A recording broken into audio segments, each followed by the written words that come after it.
Look at that! What is that perfectly shaped ice circle doing in the middle of the river? How did it even appear there? For such a circle to form, the conditions must be very peculiar. So let's see if you can make a similar ice formation at home. Ice circles are also called ice discs and ice pans. They form in rivers, lakes, and creeks when ice gathers in the center of the body of water moved by an eddy. The thing is, random eddies tend to follow circular routes. And in the winter, ice crystals often gather in such slow-moving waters. As a result, they form circular discs of ice. The current doesn't let these discs move away, it just slowly rotates them in one place. As an ice circle turns, it hits other chunks of ice or the shore and gets lathed down until it's perfectly round. There's another way for ice circles to form. When a body of water gets covered with ice, a current traveling underneath might break off a chunk of ice and start rotating it until it's shaped like a circle. These discs can be really large, up to 50 feet across. Another amazing ice phenomenon is called penitentes. These are snow formations found at very high altitudes. Numerous and closely spaced, they look like long, thin blades of hardened snow or ice that point towards the sun. These icy spires grow over snow-covered and glaciated regions in the dry Andes at a height of more than 13,000 feet. Some penitentes are just several inches tall, while others reach 16 feet. That's around 3 human heights. Such jagged structures form due to the process called sublimation. It's a bit similar to melting, but in this case, the sun turns the snow directly into vapor without melting it first. In other words, the ice skips the liquid stage and goes from its solid form to gas. Curved areas of the surface heat up and sublimate faster than others, forming dents. That's how penitentes get formed, and that's why they lean in the direction of the sun's rays. Now, this is called rabbit ice. And isn't it cute? This phenomenon has other names too. Ice flowers, ice wool, ice ribbon. Pick whatever you like. I'll stick to rabbit ice. It forms when the air has cooled down to freezing temperatures. But the ground hasn't frozen yet. Sap in the plant stems expands while freezing, and it causes cracks along the stem. What happens next is water gets drawn out through these cracks. It freezes once it comes in contact with the air. This process forms super thin layers of ice, creating something that resembles ribbons or petals of ice. The same phenomenon happens with woody plants, but in this case, the ice is even thinner, more hair-like. These ice formations are incredibly delicate, so if you want to see rabbit ice, look for it in the early morning in shaded areas. You can find frost flowers floating on the surface of a newly frozen lake or sea. In 2009, a team of scientists from the University of Washington was sailing near the North Pole. That's when they discovered a large field of these pretty ice formations. But the best thing was that when they melted a few of these blossoms, they noticed that the water contained an unusually large number of bacteria. But how do these amazing ice formations appear? The air must be extremely cold, colder than the surface of the ocean, and very dry. When the air is so different from the ocean, its dryness pulls some moisture out of the water. The air gets humid, but just for a while. The cold makes the water vapor heavy. No wonder the air wants to get rid of this additional weight. So, crystal by crystal, the air turns back into ice, creating delicate flowers, sometimes reaching up to 3 inches in height. The ocean literally blossoms.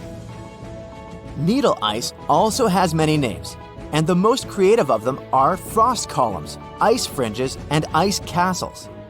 This type of ice occurs in a similar way to rabbit ice, but the water gets drawn out from the soil surface through narrow capillaries. All this water freezes in needle-like columns.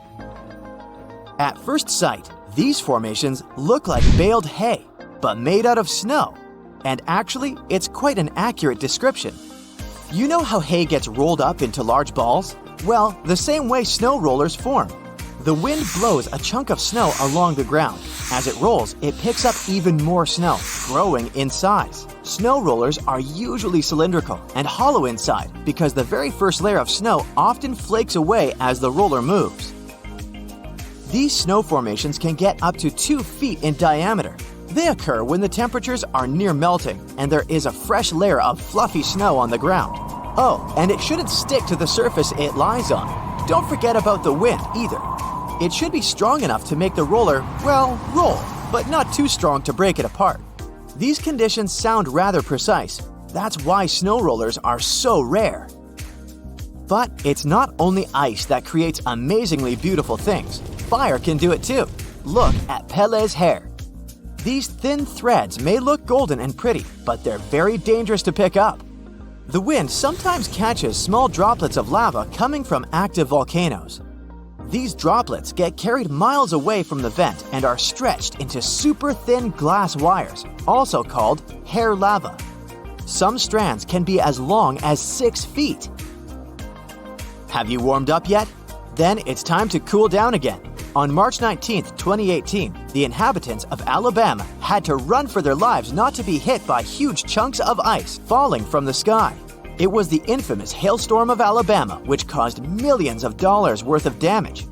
After the hailstorm, it looked as if the place had been thoroughly trashed by savages. Broken shop windows, smashed car windshields, broken billboards, and holes in roofs. But what made researchers really excited was a hailstone found near the town of Cullman, Alabama. This softball-sized monster was more than 5 inches across and thus set a new state record.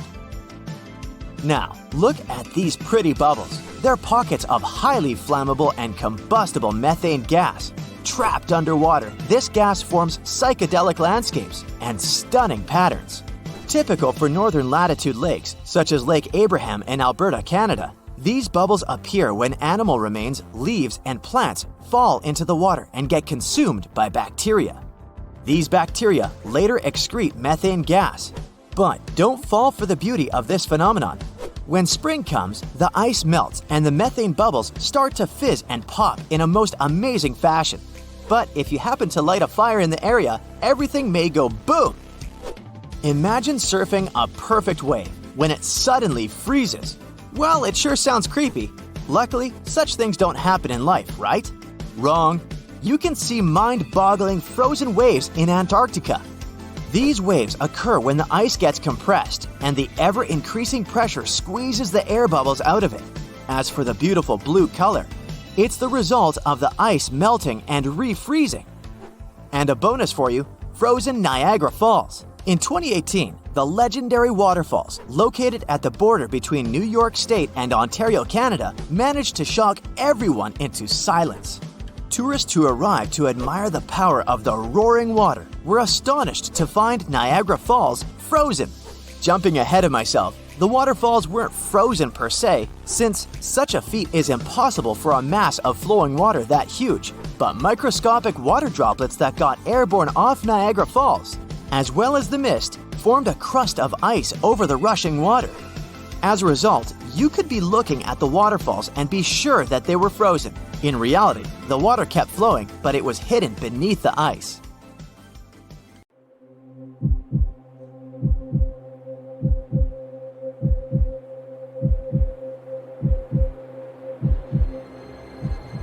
Leave it to people wandering on Google Earth to stumble upon the world's newest and weirdest places ever.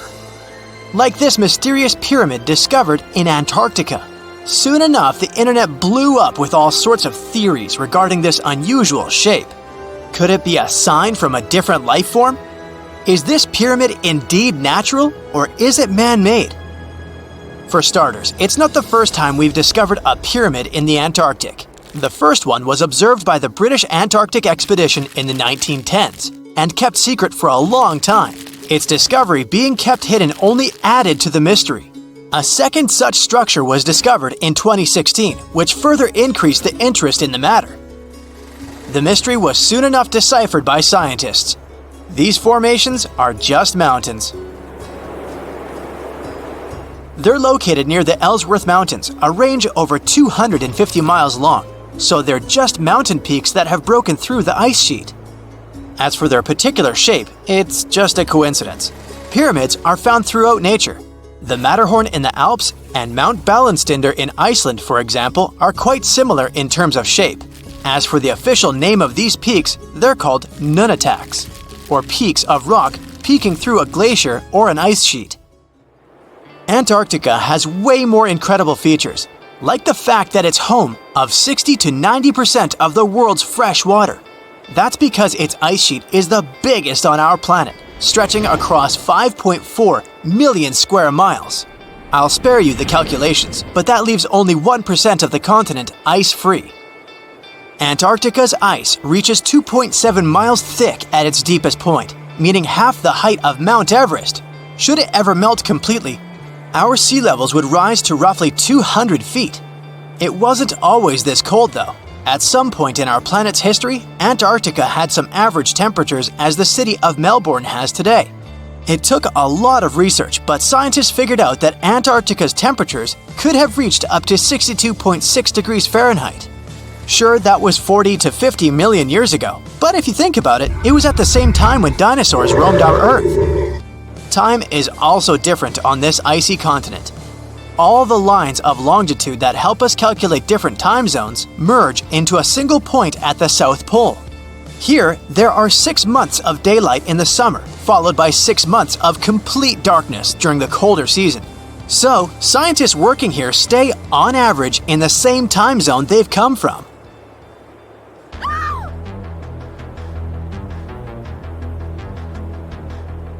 The Blood Falls aren't a chapter of a thriller movie. They are merely a series of waterfalls located in one of the driest regions of Antarctica. They emerge from an underground lake filled with a special type of bacteria. These little organisms use sulfates as fuel instead of sugars, which makes them very intriguing for scientists. The water contained in this lake is so full of iron that it basically just rusts when it meets air.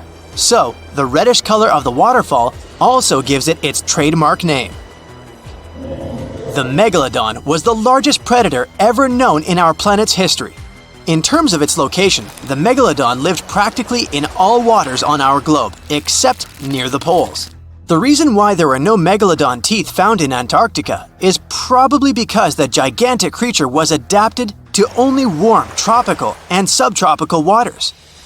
If you plan to visit Antarctica by boat someday, just know you might not get there on a non-metallic boat. The hull of your transportation device must be made of either steel or aluminum to withstand the harsh weather conditions here. Antarctica isn't home to a lot of bugs. In fact, there is only one true species of insect that calls this place home. It's a wingless midge called Belgica antarctica. This fly is so tiny that it only reaches 0.08 to 0.23 inches long, but it's still the Antarctic's largest terrestrial animal. A lot of Antarctic fish also come with an antifreeze substance in their blood. They don't necessarily need it for protection against the cold temperature, but mostly against touching ice. These antifreezes are made up of large glycoprotein molecules. They surround any small ice crystals that may form, making sure they don't spread through the animal's tissues, which could cause a lot of damage. They also create a sort of small pillow blocking the sharp ice crystals, so they're less likely to cause any pain. It also doesn't rain a lot here on this icy continent, but one amazing meteorological quirk of Antarctica is that it's full of diamond dust. This dust is basically small ice crystals that pop out of humid air close to the Earth's surface. Think of it like an icy fog. As they flow through the air and get touched by sunlight, they begin to sparkle, making visitors here feel like they're surrounded by diamonds. It's probably the last place you'd want to go into labor, but in 1978, the first person was born here ever. Emil Marco Palma was its name, and ever since, 10 other people have been born here in Antarctica. There's a lake on this icy continent that is so full of salt, it makes it impossible for it to freeze over, even if temperatures can go as low as 5 degrees Fahrenheit. That's because pure water freezes at 32 degrees Fahrenheit. Water that has salt in it, or any other substance for that matter, will freeze, but at a way lower temperature. That lower temperature is adjustable depending on the substance itself and the amount that has been placed into the water. Antarctica was the last official continent to be discovered. It remained completely unseen until the 1820s. But it took another 20 years to confirm it was actually a continent and not just a group of icy islands. Just because it's really cold here doesn't mean you can't go on a date here. One December night, an American scientist that was posted in Antarctica logged into a dating app simply out of curiosity. He was certain no other profiles would show up, but to his surprise, he found someone soon enough. Another researcher who was stationed just 45 minutes away, by helicopter of course. They eventually got together and went on the first date in Antarctica ever recorded. Apart from ice, this continent has something else way more abundantly than any other piece of land on Earth: meteorites. If we look at the research done by scientists, meteorites have equal chances of reaching any place on our planet. However, once they go through our atmosphere, the situation is a bit more complex. That's because different climates on our planet, like the humid ones found near the jungle, have a lot of moisture and oxygen, which will corrode most meteorites. The climate in Antarctica is really dry, so the possibility of meteorites corroding is little to none. More so, it's way easier to spot these rocks on the icy white surface of this area than in any other place on Earth. If you're not scared of the cold, you'll surely freak out when you hear about the winds here. That's because Antarctica is for the most part the windiest place on Earth. Wind speeds have been reported here to reach even 200 miles per hour. Look at those lush coniferous forests and tundra. What a wonderland. You may have mistakenly thought it's Canada, but it's not. It's Antarctica, about 34 million years ago. So what makes Antarctica this frigid today? It turns out a mix of dropping carbon dioxide levels and some tectonic shuffle played a huge role in transforming this ice-free paradise into the frozen continent we know now. About 50 million years ago, CO2 concentrations were sky high, strutting around at around 1,000 to 2,000 parts per million. But as those levels tumbled down, global temps started to drop, paving the way for the mighty ice sheets that later took over Antarctica. While the CO2 dive was happening, tectonic activity was also working its magic. The big split between South America and Antarctica opened up the Drake Passage, which created the Antarctic circumpolar current.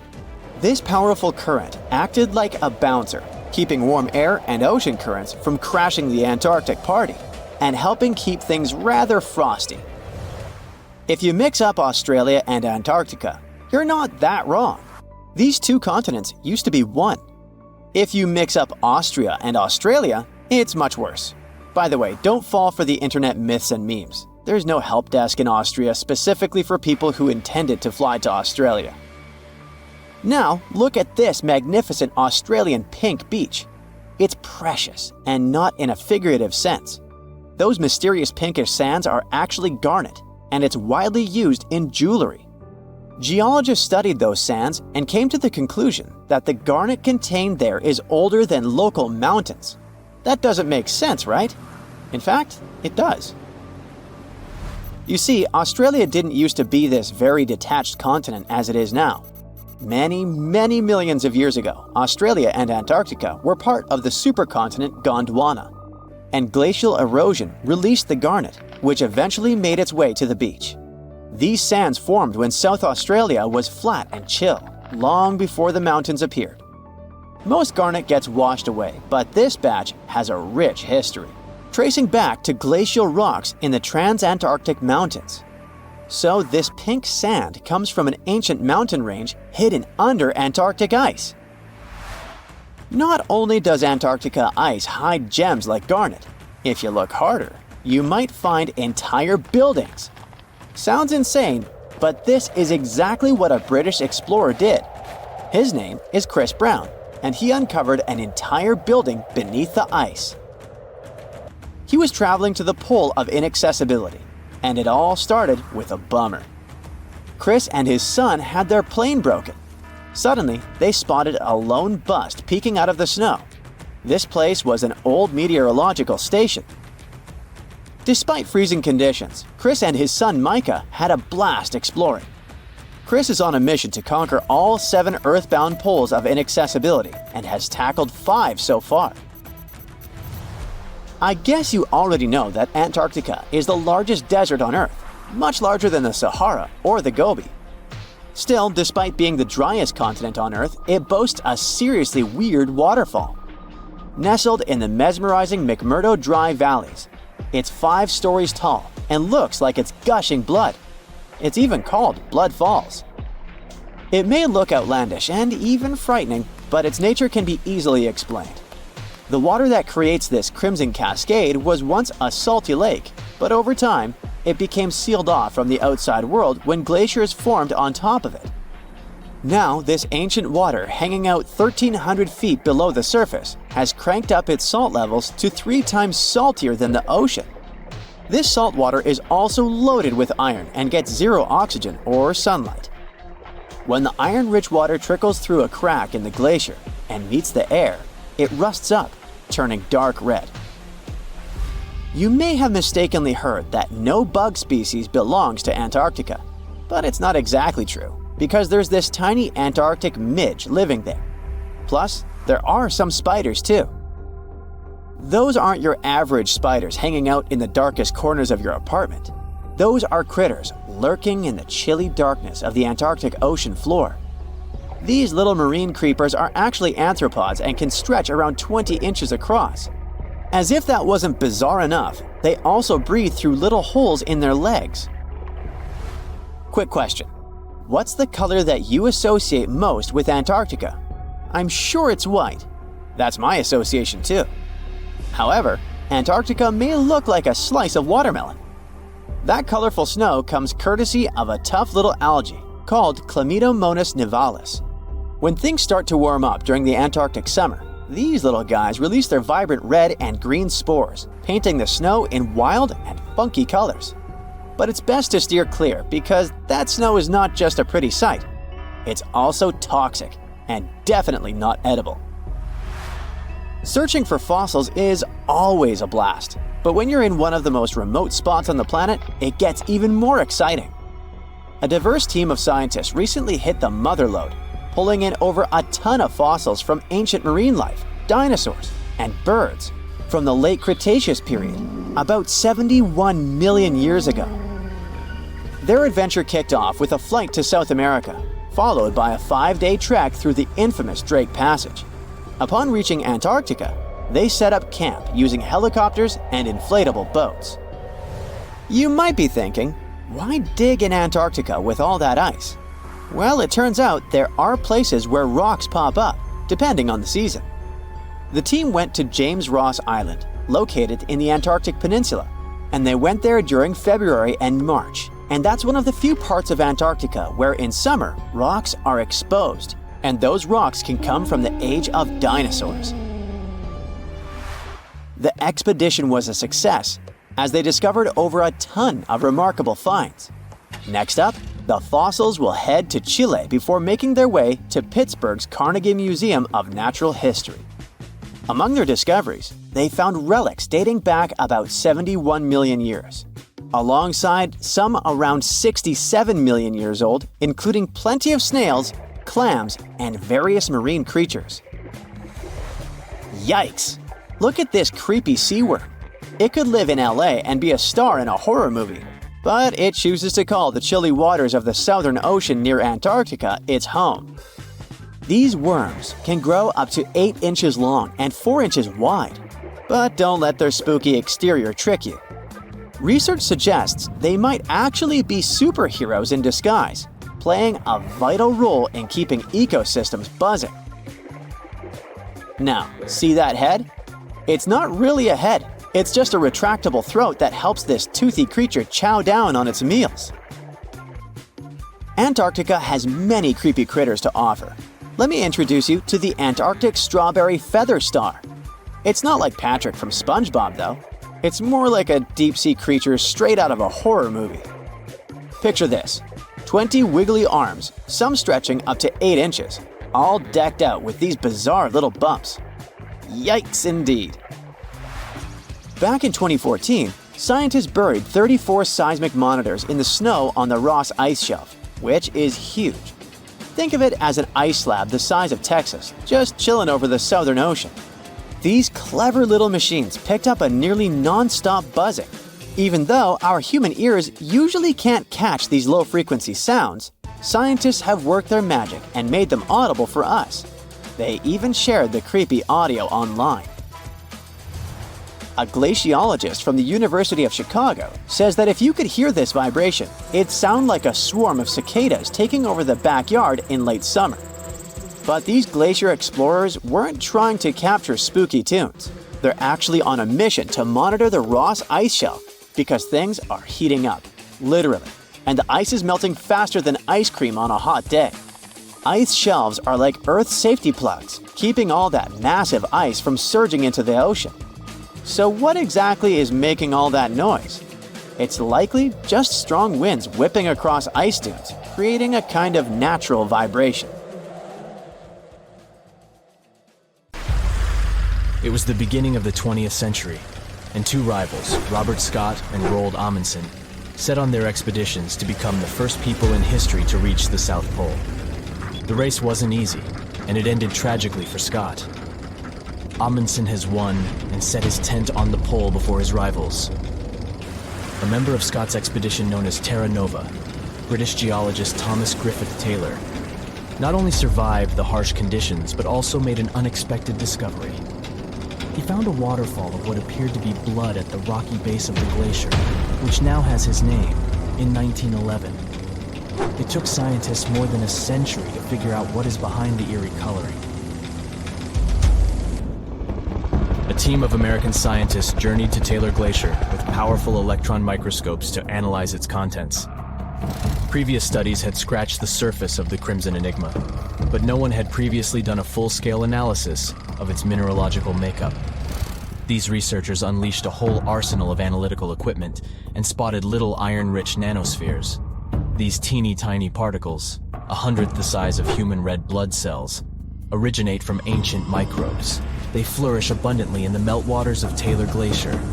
These nanospheres are jam-packed with iron, silicon, calcium, aluminum, and sodium, forming a unique composition that paints the subglacial water a vivid shade of red. These nanospheres don't have the usual crystalline structure found in minerals, which is why previous detection methods failed to spot them. Taylor Glacier's icy depths harbor an ancient microbial community that has thrived in isolation for thousands or possibly even millions of years. This discovery could help us in the search for life outside of Earth. Dr. Ken Levy, a research scientist at Johns Hopkins University, has some impressive expertise in planetary materials and the analysis of Martian samples. He decided to find out what would happen if a Mars rover landed in Antarctica. Could it figure out what makes bloodfalls so mesmerizingly red? So, researchers treated bloodfalls as a simulated Martian landing site. They used techniques inspired by the rovers exploring the red planet. The samples they collected were sent to Johns Hopkins processing facilities. There, Livy unleashed the power of transmission electron microscopy and revealed the enigmatic nanospheres. He made the conclusion that our current methods of analyzing other planets' surfaces with rovers fall short. They can't unravel the true nature of environmental materials, especially on chilly planets like Mars. These materials might be super tiny and non-crystalline, throwing off our detection methods. To truly grasp the essence of rocky planets, we'll need transmission electron microscopes. Strapping one onto a Mars rover isn't feasible yet, but it could mean a start of a new era in space exploration. Have you ever seen a waterfall on fire? Every February, when the stars align just right, Horsetail Fall in Yosemite National Park gets a sensational makeover. As the sun sets, its rays hit the waterfall at the perfect angle, transforming it into a blazing display of vibrant orange and red hues. We don't know exactly who and when discovered this natural miracle. The original valley dwellers may have known about it, but they kept it to themselves. It wasn't until 1973 that photographer Galen Rowell captured the first known photo of the waterfall, bringing it into the limelight. Since then, the Firefall has become a global sensation, spreading like wildfire on social media and drawing crowds from far and wide. This magnificent cascade draws hundreds of spectators every year, but they can only see the show under certain conditions. First things first, Horsetail Fall needs a flowing stream. If there's not enough snowpack in February, the waterfall won't have enough water to create the magic. The temperatures must be warm enough to melt the snowpack during the day. If it's too chilly, the snow will stay frozen, and the fiery spectacle won't ignite. Second, we need a clear western sky at sunset. Those sunbeams need a straight path to hit Horsetail Fall and make it come alive. And since the weather in Yosemite is ever-changing, clouds can magically clear up just in time for the show. If all the conditions are just right, you'll witness the Yosemite Firefall in all its glory for about 10 minutes. The mystery of the sailing stones in California's Death Valley National Park has puzzled scientists for years. Heavy stones seem to have a mind of their own and move across Racetrack Playa, a dried-up lake bed. They leave behind a trail on the cracked mud. There were all kinds of theories to explain this phenomenon, from magnetic fields or dust devils, which are strong whirlwinds, to mischievous pranksters. No one has actually witnessed these rocks in action, which only added to the mystery. In 2006, a NASA scientist named Ralph Lorenz entered the scene. He was studying weather conditions on other planets, but he couldn't resist the allure of Death Valley and those elusive sailing stones. He had an eureka moment while tinkering at his kitchen table with a Tupperware container. Lorenz filled the container with water, leaving a small rock poking out, and chucked it in the freezer. Then he placed this icy construction in a big tray of water with sand at the bottom and gently blew on it. The rock began to glide across the water, leaving a trail in the sand. Lorenz had been studying how ice can make big rocks float and move along tidal beaches in the Arctic Sea. Applying this knowledge, he and his research team figured out that, under certain winter conditions in Death Valley, enough water and ice could form to make the rocks float across Racetrack Playa in a light breeze. And as they glided, they left their mark in the muddy terrain. The River of Five Colors, Cano Cristales in Colombia, has the unofficial title of the most beautiful river in the world. For most of the year, it looks like any other regular river. The real magic happens between the wet and dry seasons, when the water level is just perfect. This unique river floor is lined with a special plant, and when the conditions are right, it bursts into a dazzling display of colors. Think vibrant reds, stunning yellows, and lush greens, all mingling with the blue water. It's like stepping into a living rainbow with 1,000 shades in between. This phenomenal display only lasts for a few weeks, from September through November. During Colombia's wet season, the river flows too fast and deep, covering up the river floor and denying the plant the sunlight it needs to turn red. And in the dry season, there's simply not enough water to support the vibrant life in the river, so you have to catch it at just the right time. The reason behind Maldivian beaches glowing in the dark at night isn't a mystery, but it doesn't make them any less impressive. It happens thanks to the bioluminescent plankton. These tiny creatures are like little underwater disco balls, emitting a cool blue glow when they are agitated or on the move.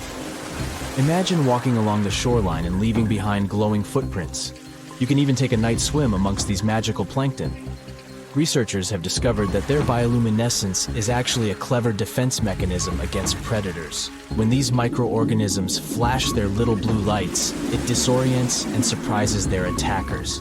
The plankton produces this light using a chemical called luciferin. These enchanting plankton can appear at any time of the year. The best chances of seeing them in all their glowing glory are from June to December. During this period, there's a higher volume of plankton in the seas of the Maldives, creating the perfect conditions for a luminous show after the sun sets and the night sky takes over. You'll only witness the magic of bioluminescent plankton when tidal currents bring them close to the shore in large numbers. It's hard to predict exactly when this spectacular show will happen, so make sure to do your research and prepare to take photos with a high ISO to capture it, exactly like it looks in travel catalogs.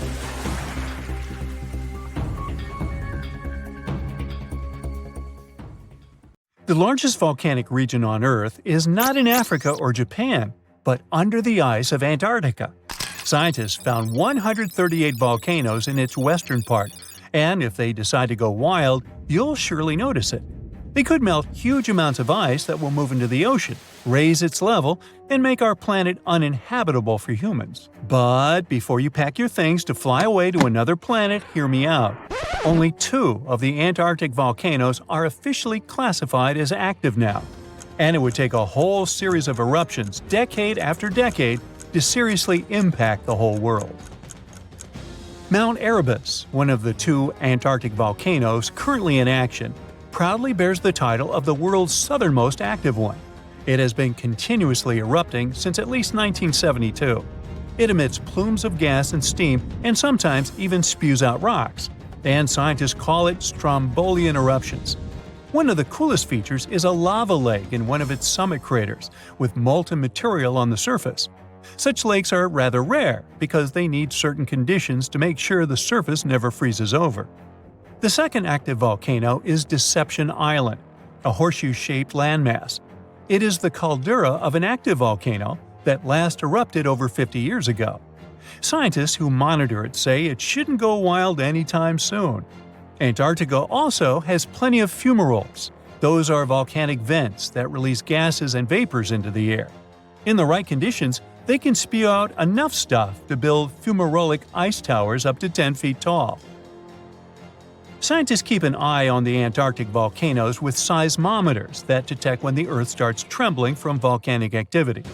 Sometimes they also use more complicated tech, but it's all really challenging because of how far away this polar region is and how tricky it is to get there. That's why no one can predict when one of the continent's volcanoes that are now sleeping might erupt. We can guess what this waking up would look like if we analyze the events from nearly 20,000 years ago. So, shall we?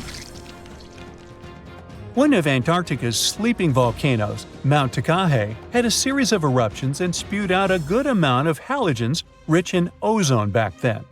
Some scientists say these events warmed up the southern hemisphere. Glaciers started to melt and help finish the last ice age. For these events to repeat, we'd need a series of eruptions with substances rich in halogens from one or more volcanoes that are now above the ice. It's an unlikely scenario, but since it already happened in the past, it's not completely impossible. As for volcanoes hiding under a thick layer of ice, it looks like their gases would hardly make it to the atmosphere, but they would be strong enough to melt huge caverns in the base of the ice and produce a serious amount of meltwater. The West Antarctic ice sheet is wet and not frozen to its bed, so this meltwater would work as a lubricant and set the overlying ice into motion soon. The volume of water that even a large volcano would generate in this way is nothing compared to the volume of ice beneath it. So a single eruption wouldn't make a difference. But several volcanoes erupting close to or beneath any of the western Antarctica's big ice streams would. Those ice streams are rivers of ice that take most of the frozen water in Antarctica into the ocean. If they change their speed and bring unusual amounts of water into the ocean, its level will rise. As the ice would get thinner and thinner, there would be more and more new eruptions. Scientists call it a runaway effect. Something like that happened in Iceland. The number of volcanic eruptions went up when glaciers started to recede at the end of the last ice age. So it looks like, for massive changes, several powerful volcanoes above the ice with gases full of halogens need to get active within a few decades of each other and stay strong over many tens to hundreds of years. Antarctica stores around 80% of all the fresh water in the world, and if they melted all of it, global sea levels would rise by almost 200 feet. And then we'd have to look for a new planet to live on. But this again is an unlikely scenario. It's more likely that the eruptions under the ice will lubricate ice streams and seep water into the ocean. But it wouldn't be the end of the world. A super strong, super angry supervolcano could do it though, and it has already happened in the past. Over 200 million years ago, the world went through a major makeover with not one, not two, but 4 massive volcanic eruptions in huge pulses. The supervolcano called Ham had been erupting over and over for 600,000 years. It all happened in Wrangell, a large chunk of land that used to be a supermassive volcano stretching across what's now British Columbia and Alaska. And it wasn't the lava or the volcanic ash that ruined the environment. The eruption made carbon levels skyrocket. The planet would never be the same again. This volcanic activity might have helped dinosaurs grow from cat-sized critters into giants we saw in Jurassic Park. It kicked off a 2-million-year rainy season. It made the whole world hot and humid, and the dinos just loved it. Researchers dug deep into sediment layers beneath an ancient lake in Asia to uncover these secrets. They found traces of volcanic ash and mercury, clear signs of those epic eruptions. There were carbon signatures showing huge spikes in carbon dioxide levels. It made the atmosphere toasty, and the rain poured down. So the bad news is, another eruption like this could happen. The supervolcano beneath Yellowstone National Park has been sleeping for nearly 70,000 years. But if it wakes up, it would be many times more catastrophic than the eruption of Mount St. Helens in 1980. It's considered the most disastrous volcanic eruption in U.S. history. It followed 2 months of earthquakes and injection of magma below the volcano that weakened and destroyed the entire north face of the mountain. The eruption column went 80,000 feet into the atmosphere and spread ash over 11 U.S. states and several Canadian provinces. The last Yellowstone eruption was 1,000 times greater than that. The ground above Yellowstone sits on a hot spot made of molten and semi-molten rock called magma. This magma stuff flows into a chamber beneath the park, about 4 to 6 miles down, making the ground puff up like a balloon. But then, as it cools down, the ground goes back to its usual state. Volcano watchers have been keeping an eye on this for a century. They noticed the ground lift up about 10 inches around 20 years ago, but since 2010, it's been going back down. The experts say we have no big eruptions on the horizon, so doomsday isn't coming anytime soon. But there's some underground activity going on lately which keeps us interested. Since humans haven't been around to witness every little thing Yellowstone does, it's kind of tough to say for sure what's brewing down there. Yellowstone has had some epic eruptions within the last couple million years. They happen like clockwork, with gaps of 600,000 to 800,000 years between them. The last big one was around 640,000 years ago, and it basically reshaped the entire landscape, spreading ash and debris as far as Louisiana. You can still see the aftermath of the last big eruption in the Yellowstone caldera today. Experts say a massive eruption like the last one is an unlikely scenario. We're more likely to see eruptions of steam and hot water or lava flows. When and with what force it will wake up remains a mystery to scientists. Ooh, you're diving into the dark and icy waters of Antarctica. The airy blue darkness is enveloping you, reminiscent of the vast expanse of open space. In these depths, where you least expect to encounter any living creature, you suddenly hear a loud, strange sound. A quacking noise, as if a giant duck was hidden in the deep. In 1960, researchers first recorded this sound and named it bioduck. Clever. For decades, they tried to unravel the mystery of its source. Was it a giant kraken? An extraterrestrial spaceship that had crashed into the ocean? A mysterious sea monster? Or perhaps an enormous duck? There were many versions, one more bizarre than the other. Oceanographers detected similar sounds in other locations as well. Off the western coast of Australia and near New Zealand. They recorded similar but higher pitch signals, which they named bio-goose. It seems the creepy atmosphere of the story disappears with such names. Anyways, these sounds were not isolated incidents. They happened multiple times with consistent intervals. Many initially thought the source must be mechanical, given the regularity of the sounds. However, studying the oceans in the latter half of the 20th century was challenging because of limited technologies. Nevertheless, scientists persisted in collecting data on bioduck and biogoose, driven by their insatiable curiosity. As more data accumulated, so did the theories. But scientists eventually uncovered the mystery. Bioduck turned out to be a form of communication with a biological origin. When researchers analyzed the repeating sounds, they noticed that the signals never overlapped. One source would speak while the others remained silent, suggesting a form of communication. The question remained, which ocean creature possessed such an extraordinary method of communicating through varied frequency sounds? The answer, as many have guessed, is whales. Scientists compared the bioduck sound from Antarctica with the calls of minke whales and found striking similarities.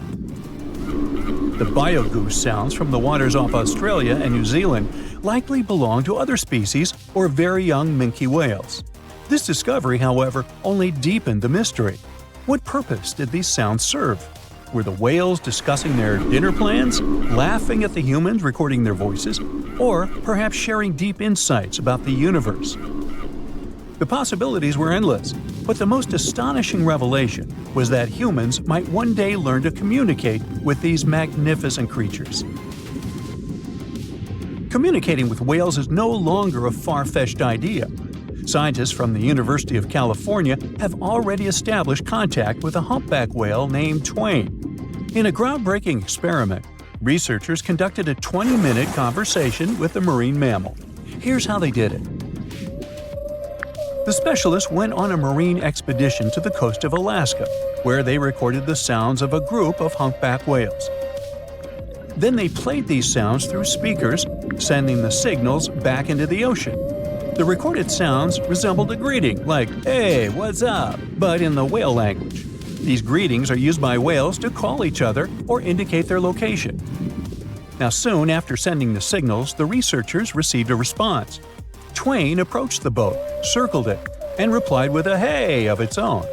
This marked the beginning of the first ever human-whale conversation. For 20 minutes, the scientists sent 36 signals to Twain, and each time the whale responded. Moreover, it waited for time intervals before answering. That is, the team received a response from the whale, waited 10 seconds, and turned on the sound again. Researchers then waited 10 seconds and answered. It seems that Twain was a very delicate interlocutor.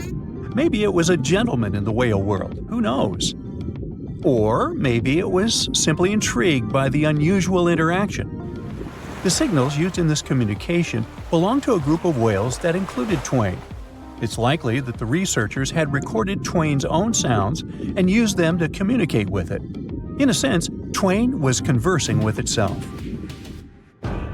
Now let's continue our journey and venture into the deepest oceanic trench on Earth, the Mariana Trench. A quick reminder, the Mariana Trench is a colossal chasm in the ocean floor, stretching over 1,500 miles south of Japan and reaching a depth of nearly 36,000 feet at its deepest point. To put that into perspective, the height of the Burj Khalifa, the world's tallest building, is like 1/10 of the Mariana Trench's depth. Now imagine this. In this deep, dark abyss, scientists recorded a strange sound.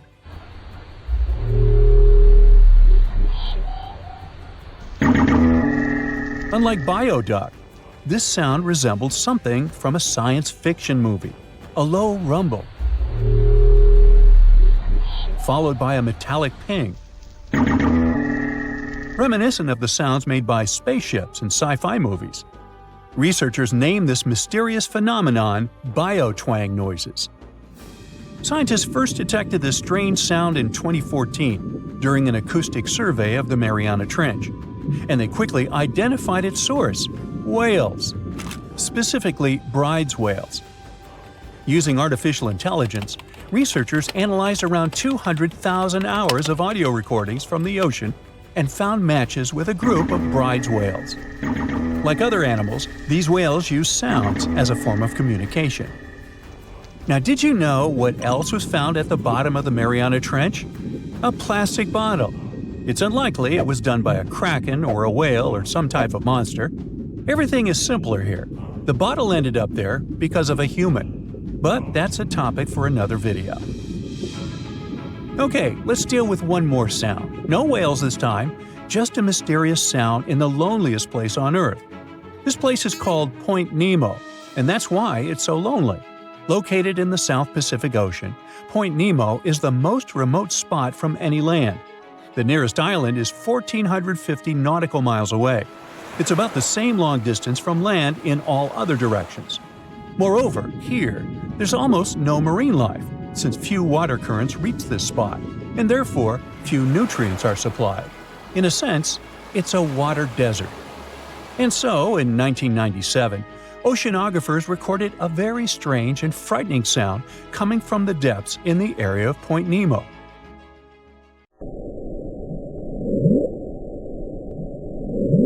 It was something gigantic and scary. People called it the bloop. As soon as journalists found out about this phenomenon, people around the world began to invent the most fantastic versions. The most popular of them was that the sound source was a giant sea monster, kraken, or some other creature. The hype around the bloop didn't last very long. Scientists managed to find out the nature of the mysterious noise. It turned out it belonged to an iceberg. When they crack and collapse, they create powerful ultra-low frequency sounds that can be heard from a very long distance. To confirm this version, scientists recorded the sounds of other icebergs and heard something similar to the bloop. Oh, by the way, Point Nemo is so lonely that space agencies drop out-of-service satellites here. Space objects just fall in the water. There's a 99% chance that no animal or human will be harmed by falling debris in this lonely place. That's why many people call it the satellite cemetery. But what if, someday, a spaceship from another planet falls here? What if it has already fallen in Point Nemo and sometimes emits an emergency signal that breaks through the ocean? Ooh.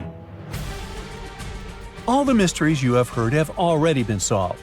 How about we end this video with a mystery that still baffles scientists? Meet upsweep.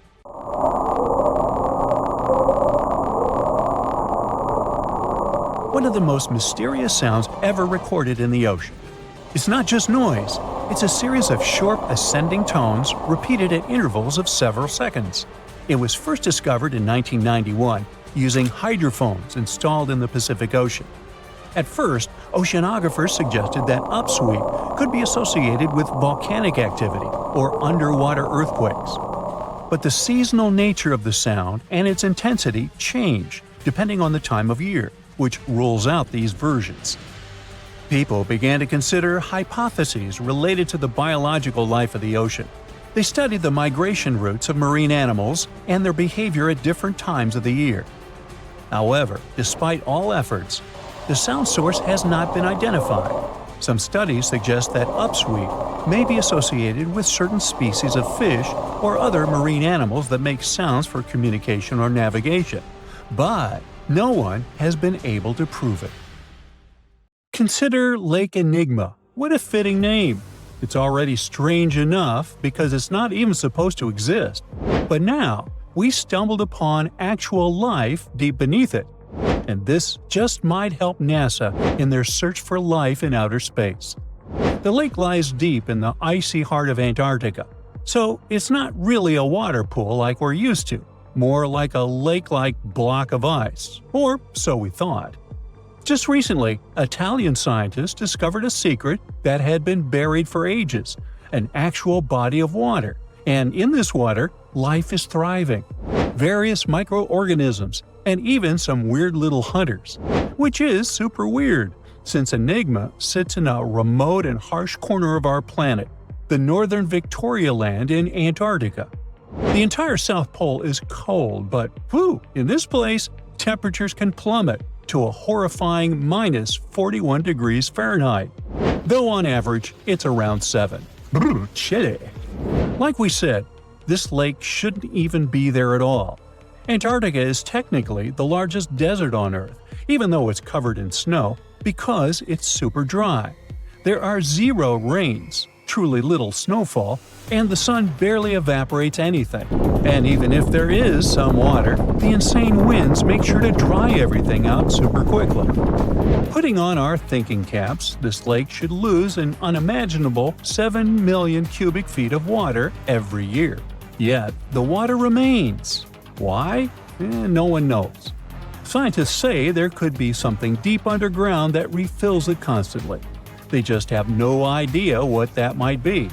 Maybe deep underground rivers, melting ice, or something else entirely. But hence the name, the Enigma Lake. The block of ice we mentioned is permanent and super thick, at least 36 feet of it, and that's higher than a 3-story building. So researchers decided to check out if there's anything beneath it.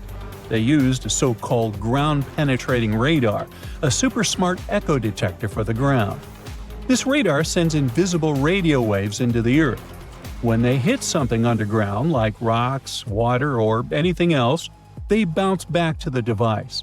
By measuring how long it takes for the signal to return and how strong they are, we can determine the distance and what exactly the radar hit. That's how animals like bats, whales, and dolphins can see underwater. And we humans stole this cool nature idea to research buried structures and hidden caves. Scientists used this device all over the Enigma surface. This way, they were able to create an entire map of this under-ice world beneath. The water itself wasn't surprising. It's the unique ecosystem in it that shocked them.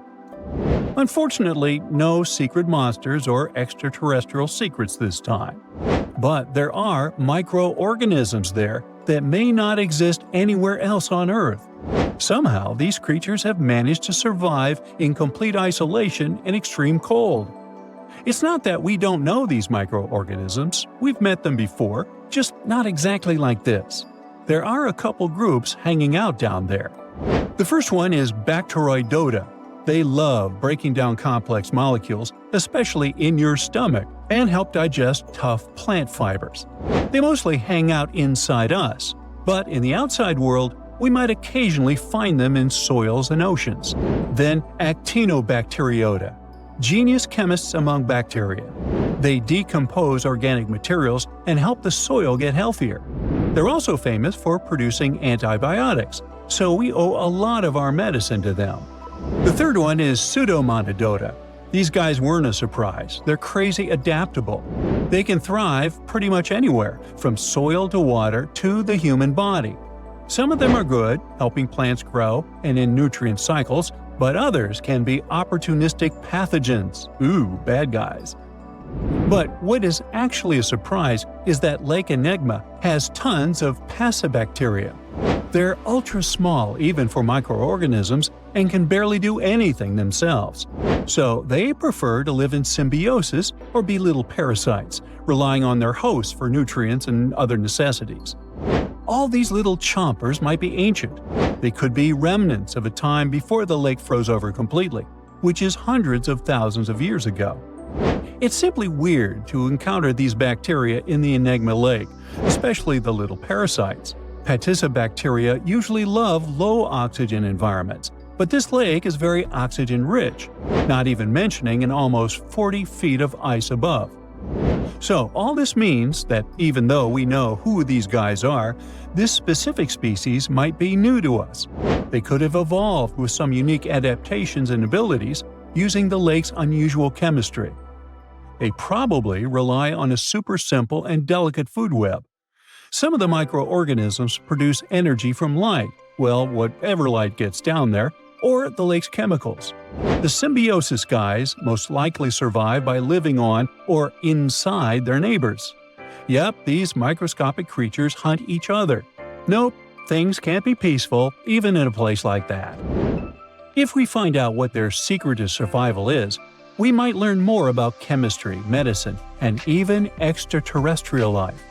Because if life can endure such extreme conditions, then it can probably appear pretty much anywhere, including our closest neighbors, Europa or Enceladus, the moons of Jupiter and Saturn. They definitely hide oceans beneath their frozen surfaces, and now there's a very high chance there might be some life there. Antarctica must be the closest thing we have to extraterrestrial exploration before we actually land on other planets. It's full of hidden mysteries and surprising creatures. Even outside of Lake Enigma, the South Pole harbors life. Just take the McMurdo Dry Valleys, which are often referred to as Earthly Mars. These are among the most mysterious and extreme places on our planet. They're stretching across Victoria Land in Antarctica, and this is one of the driest places on Earth. Makes sense if you remember the name. Surprisingly, unlike other parts of the South Pole, this land is almost entirely devoid of snow and ice, just lots of super cold ground. There might even be some sand dunes nestled here and there between the rugged mountains. The ground is mostly covered in loose gravel, scattered with ancient rocks made of granite, and something interesting called gneiss, just spelled differently. It's the type of rock that's been through a lot, literally. It's usually born when granite and sedimentary rocks have to endure insane pressure or horrifying heat for a while, a process called metamorphism. These conditions are so intense that they literally rearrange the minerals into layers. That's why gneiss has such beautiful foliated looks. It's the planet's version of baking a layered cake. It's amazing because this place is almost exactly the way it was millions of years ago. These valleys are frozen in time, and they give us a little glimpse into Earth's distant past. And that includes life. Once again, local winds are absolutely terrifying gusts of cold air racing downhill, and they evaporate snow faster than it can even melt. So, logically, you shouldn't find much water here, not even mentioning life. But somehow, you can still stumble across frozen lakes and saline ponds in the dry valleys. And local life stretches all reason and our understanding of biology. It exists inside the rocks themselves. Microorganisms are hidden in slightly moist cracks and crevices. Deep inside, there's endolithic bacteria. These guys are super chill. Instead of moving around like other microorganisms, they always stay put inside their little rocky homes. How do they survive? Through photosynthesis. Just like plants, they take teeny tiny parts of light that gets in crevices and acts like little solar panels, getting energy from the sun. Meanwhile, in another place, beneath the Taylor Glacier, there's bacteria that literally doesn't eat anything. Not comfort, not sunlight, not even oxygen. These guys rely on a diet of dusty rocks and sulfur to fuel their weird metabolisms. By breaking down sulfur and iron, they get energy to sustain themselves. This way, they easily survive in deep seas at sub-freezing temperatures, completely cut off from sunlight, oxygen, and the world itself. This place is fascinating for both its life and the lack of it. In some parts of the valleys, like University Valley, yes, that's what it's called, the permafrost is so harsh that no microbes were found at all. This might be one of the only places on Earth where life appears to be completely absent, a quite scary idea. Anyway, now scientists are thinking about learning more about Lake Enigma and drilling this Mars-like environment. Exactly for that reason, to see how we could get samples from Mars in the future. There's not much to do in Antarctica except scientific work. You could check out the wildlife, like some cute penguins and seals, and you'd get to see the occasional whale swimming around.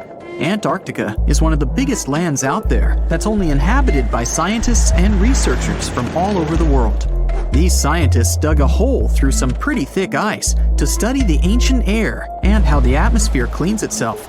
They used a special drill and dug a clean cylindrical hole 450 feet below the surface. Some of this ice can be up to 800,000 years old and is a good indicator of what the climate was like in the past.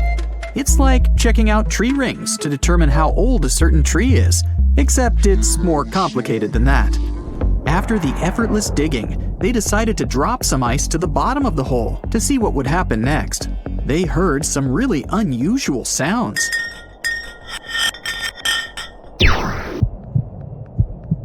It felt like being on a spaceship traveling through a bunch of obstacles with many rocks smashing into each other. The pitches changed over the quick descent of the block of ice, ranging from high pitch and ending with a low heartbeat-like sound. The scientists were puzzled when they first heard this and dropped some more ice, only to find out that the same type of sounds were being produced, just in different variations. They couldn't tell what was down there, and, more importantly, why these kinds of sounds were produced. Antarctica boasts quite a few volcanoes, many of which are under super thick sheets of ice. Scientists discovered 91 volcanoes and claimed there could be more, potentially making it the most extensive volcanic region in the world. While they were doing regular scientific research, they came across many unmistakable large cone-shaped figures underground. Some were as deep as 2 miles in the ice. Some of the peaks were over 3,000 feet tall and dozens of miles across. But on the surface, it's as plain as a sheet of paper. They may have dropped that block of ice inside an actual volcano that they were standing on, but it's unlikely. Even though the underground volcano presence was discovered by accident, there's a small chance they were actually standing on one where they had their workstation set up. It's more likely that they worked in an area where studying ancient climates is easier and less dangerous than other places. They collect ice samples and study them in a lab. It's like discovering a prehistoric insect embedded in amber millions of years ago when dinosaurs used to roam the land. But instead of little bugs, scientists study ancient dust, air bubbles, sea salts, volcanic ash, and anything else that may have come from the environment. They can practically tell how the climate was during that time. These ice samples might show that Antarctica's western ice sheet melted when the Earth's climate warmed up. If it did, then it's likely to happen again. That would mean sea levels rising, affecting coastal cities and small remote islands. But scientists aren't sure it's true, despite some evidence to back it up. The process of studying ice samples can take a week or even a year, depending on what they find. They crush or melt the sample bit by bit. And like those tree rings, the deeper the layer, the further we go back in time. In order to study ancient bubbles trapped in ice, researchers have to crush the samples under a vacuum hood to keep the air out while extracting the air and putting it in vials. There are various instruments and devices to study the ice samples, but because it's so sensitive to damage, each measurement must be in a clean room setting so that nothing gets compromised. The scientists have to wear proper bodysuits and many layers of gloves and constantly get ventilated. Even something as tiny and insignificant as a fingerprint can ruin a sample. They look for certain patterns to see changes in the atmosphere's composition and temperature. But dropping a few blocks of ice down a hole wouldn't be so bad. The reason why it made such a peculiar sound is the same reason why a moving car sounds different when it's honking than when it's stationary. The scientific word for it is the Doppler effect. It's an obvious change in the frequency of a wave with respect to an observer who is moving relative to the wave source. The effect doesn't mean the frequency of the sound changes, it just shifts. And this can be said about other types of waves, like water and light. But sound waves are the most popular ones when it comes to the Doppler effect. So, when the scientists dropped the ice block down the bottom of the hole, the sound waves traveled back up and bounced around the narrow tube where they drilled. That's why they got the pew pew sound. Let's not forget that this ice block traveled 450 feet beneath us. Oil ships dig holes in the oceanic crust that go thousands of feet beneath the Earth. The Kola Super Deep Borehole in Russia is the deepest hole ever made by humans. It goes more than 40,000 feet below the surface and took almost 20 years to reach 7.5 miles. Below it is only half the distance to the mantle. In terms of the whole Earth, this very deep hole is literally scratching the surface. This wasn't a hole to dig for oil, and wasn't in the ocean either. The drilling was stopped in 1992 when the engineers found out that the temperatures were 100 degrees Fahrenheit higher than they predicted. And then it was abandoned, and it's just been a barren hole now. But that's the closest we've dug to the center of the planet. The scary thing is that some of the workers on the site could hear voices coming from within. All the way in Yemen, an ancient hole exists in Barhout, in the east of the country in the middle of the desert. It's actually closer to Oman than to the capital Sana'a. This hole has puzzled experts and locals. Unlike the holes in Russia and Antarctica, this wasn't man-made. Or was it? It's been around for many years, and the locals try to steer away from it. They don't even like talking about it, since they claim it brings bad luck to those around it, or to whoever utters its name. They claim it was created as a prison for spirits, but many rule that out. The hole is 98 feet wide and somewhere between 330 to 650 feet deep. You can also hear strange sounds coming from the inside. But according to some scientists, the well has little to no ventilation and barely has any oxygen down there. So it's unlikely that anyone, or anything, lives down there. The Challenger Deep in the Mariana Trench caught some low-pitched grumble sounds in March of 2016. Some of these grumbles were followed by screeches. They caught these sounds in a span of weeks, using a titanium-encased microphone so that the immense pressure of the lowest point on Earth wouldn't crush it. They had to lower it slowly as well, since it's 1,000 times the atmospheric pressure at sea level. For 23 whole days, the microphone recorded typical sounds of whales passing by and boats sailing across from above, and even rumbles of nearby earthquakes, but they still couldn't determine what caused those initial sounds. The researchers couldn't understand if the noise from the bottom of the Mariana Trench was caused by humans or was natural. They also wanted to know if these sounds affected marine life, like dolphins and whales that rely on echolocation. They still can't figure it out, but scientists estimate that the ocean is about 10 times noisier than it was 50 years ago. With technological developments in shipping, submarines, and underwater construction, the ocean will only get louder with time. Northern lights come with sounds, which nobody talks about. They're usually audible when the auroras are at their most powerful presence. Scientists were always puzzled as to what caused the faint popping and crackling, even though they were very far above us. They used some special microphones and found out that the sounds came just 230 feet above us, which is pretty low. They're caused by electrical charges gaining power in a specific region of the auroras. The electrical charges are disturbed by magnetic storms that fire up the northern lights. As a result, some tiny sparks are released into the atmosphere, causing the faint crackling and popping noise. So, there's a mysterious doorway in the middle of Antarctica. Some people think it's Bigfoot's vacation home, or a shuttlecraft from Star Trek, or maybe a door to Agartha, a mythical kingdom some people believe is located in the center of the Earth.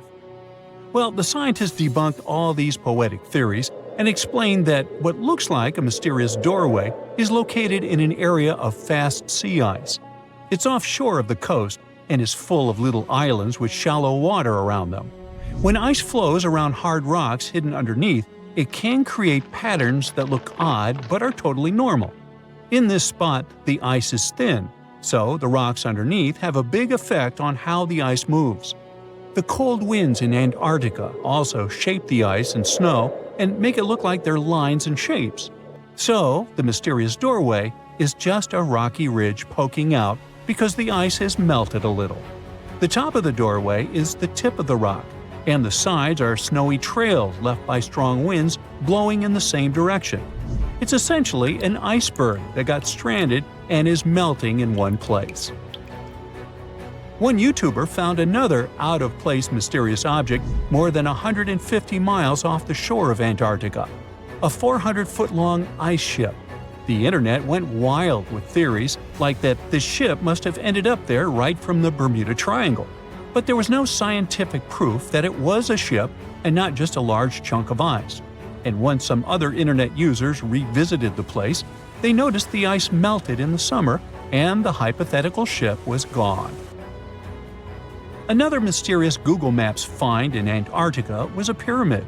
And before you make up an exciting theory about how the ancient Egyptians built a secret base here, I have to tell you it turned out to be just a mountain. It's part of the tallest mountain range in Antarctica that stretches for almost 250 miles. It's not the first pyramid on this continent, as explorers from the British Antarctic expedition found another unusually shaped mountain and nicknamed it the Pyramid. But this one didn't even have a pyramid shape. Here's one Antarctic find that definitely won't disappoint you: a giant ice shelf that reminded scientists of the Grand Canyon. A special submarine robot named RAN covered over 600 miles under the thick ice and brought back some amazing footage of icy mountains, valleys, flat plateaus, and swirly patterns made entirely of ice. One of the strangest things RAN found was giant bowl-shaped holes, or scoops, in the ice. Sadly, scientists lost track of the robot. They think that curious Wendell seals may have accidentally bumped into RAN and caused it to get stuck. To save energy, RAN probably shut itself down, and the scientists couldn't find it again. But the team is hoping to build a new robot and continue exploring this icy canyon to see how the patterns under the ice might change over the years. Another huge Antarctic canyon was found thanks to bad weather. A team of sound experts had to pause their work at the Casey Research Station in a storm. Instead of waiting around, they decided to use the unexpected free time to map the seafloor near Adams Glacier. And that's how they found a canyon that is almost 7,000 feet deep, almost 30,000 feet wide, and stretches over 28 miles away from the glacier. During the mapping, they discovered just part of the canyon before they had to go back to the research station. But when bad weather came in again, the ship went back and mapped more of the canyon. They were working in waves up to 13 feet high and super powerful winds, but they managed to get about 15 hours of data to complete their map. On the way back to Australia, they stopped one last time, and now they've got a full picture of the canyon. Studying it is helping scientists learn more about the history of glaciers and the interaction between the Antarctic ice sheet and the ocean. Now, there's a frozen lake in Antarctica called Lake Enigma. For a long time, people thought the lake was completely frozen solid. But during one expedition, researchers found that under the thick ice, there was a layer of liquid water about 40 feet deep. To learn more, they drilled through the ice and sent down a camera to explore what was hiding in the lake's depths. The lake's water, which they think comes from the nearby amorphous glacier through a secret underground pathway, was filled with strange microbial life. These tiny microbes lived in mats that covered the lake bed. Some of the mats were thin and spiky, and others looked like crumpled carpets, or even small tree-like shapes that grew up to 16 inches. Many of the microbes could make their own food through photosynthesis, just like plants do, and it gave the lake a high amount of oxygen. One of the coolest discoveries was a type of microbe which usually lives in low-oxygen places. Lake Enigma might be similar to environments on icy moons like Europa or Enceladus, so it could mean that these moons also have hidden water under their ice and possibly microbial life too. One more mind-boggling discovery from Antarctica is tiny pieces of amber in mudstone, found here for the very first time. It took scientists years of studying incredibly well-preserved fossilized roots, pollen, and spores that they found back in 2017. Amber proves that resin-producing trees once grew in Antarctica, part of a lush rainforest that existed near the South Pole during the mid-Cretaceous period. Back then, disclaimer, I wasn't around then, the trees would have had to survive through months of darkness during the long Antarctic winters. Scientists believe they adapted by going dormant for a long time. The amber pieces the scientists found are tiny, but they are beautiful shades of yellow and orange with bumpy surfaces that show how the resin flowed out of the trees.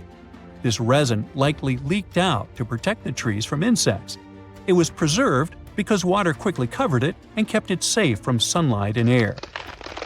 A scientist was browsing through satellite images for brown trails of penguin waste and found 4 new colonies of emperor penguins at the base of the globe. These new colonies likely have been around for years, though 3 of them are rather small, with fewer than 1,000 breeding penguins each. One of the new colonies was found close to a place called the Lazarev Ice Shelf, where there used to be a larger penguin colony. They thought this colony went extinct in 2019, but it seems the penguins have just moved a bit because of changing sea ice conditions. So studying them can help us learn more about how emperor penguins adapt to changes in the environment. Now, there used to be a giant river system in Antarctica 40 million years ago. Researchers found proof of it after studying soft sediments and hard rocks from the frozen seabed.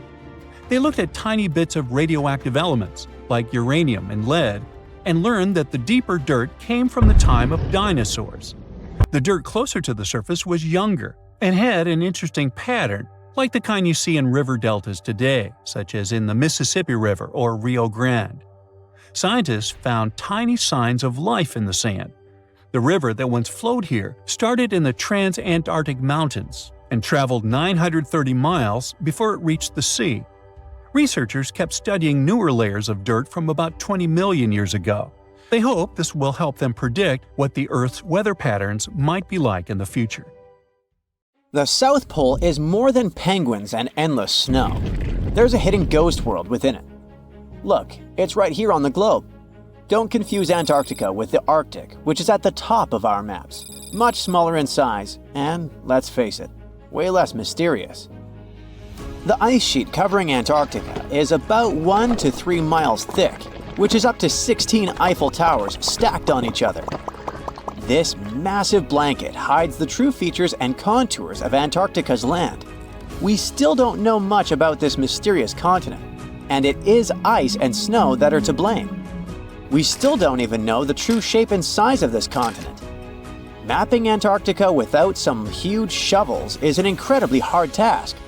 But satellites learned to penetrate the ice with their cameras. And now we know there's actually an enormous, dramatic ancient landscape beneath the snow. The ghost of the past.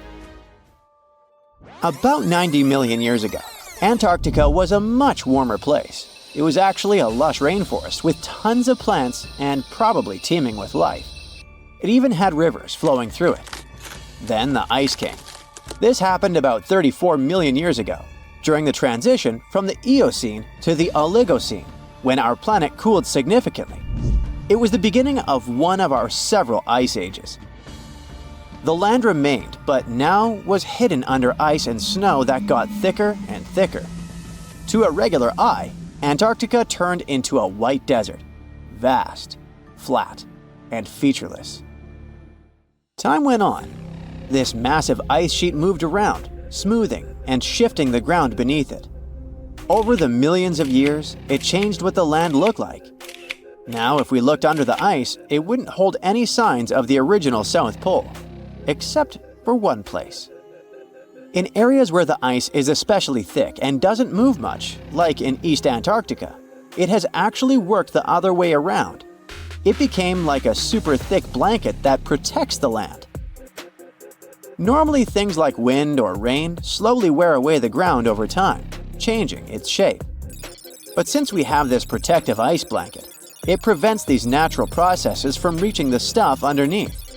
So, the ground stayed almost the same for millions of years, like it's been frozen in time. This special area near the Aurora and Schmidt subglacial basins has become the ghost of Antarctica's landscape. This place was barely touched even since it was first covered in snow 34 million years ago. This is a historical footprint, a place that can tell us what Antarctica's ground looked like before it became a freezing nightmare. As scientists peered under East Antarctica, they saw an amazing ghost.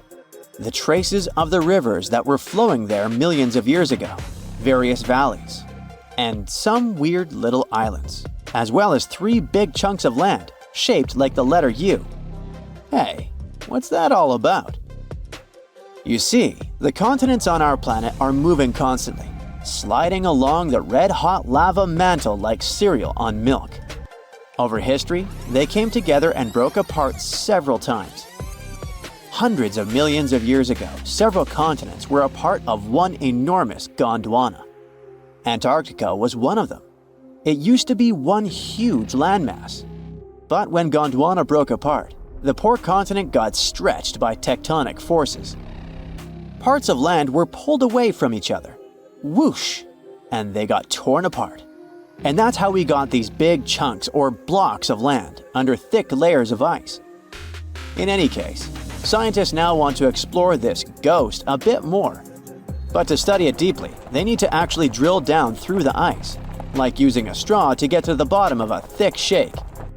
This will help them pick up some rocks and dirt from way below to learn more about the Earth's history and climate. Antarctica is the 5th largest continent in the world, approximately bigger than the entirety of Europe or Australia, competing with the entire South America in size.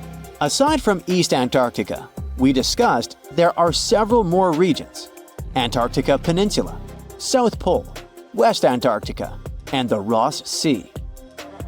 The continent is basically a frozen sandbox, and all its hidden, mysterious landscape is actually less explored than Mars's terrain. We only know for sure that without ice, it wouldn't just be flat and empty, but an entire world full of big mountains, huge canyons, and even fiery volcanoes.